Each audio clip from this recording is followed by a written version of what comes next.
Pasukan Rusia dilaporkan secara sistematis menghancurkan posisi-posisi militer Ukraina di arah Sumi dengan menggunakan drone bersenjata.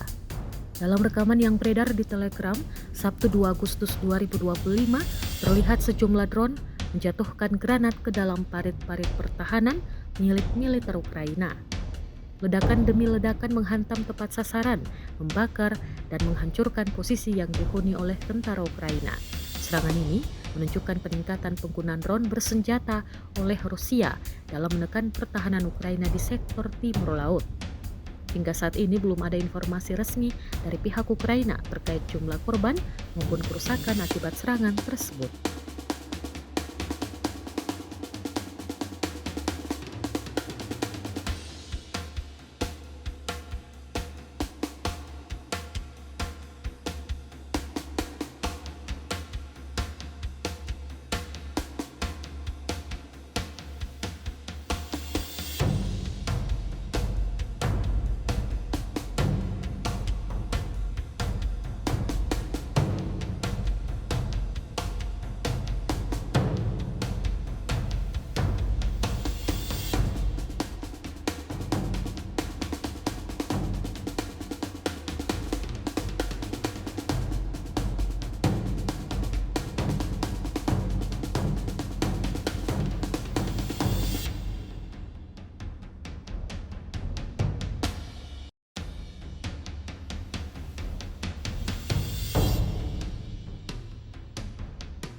Download Tribun X sekarang, menghadirkan lokal menjadi Indonesia.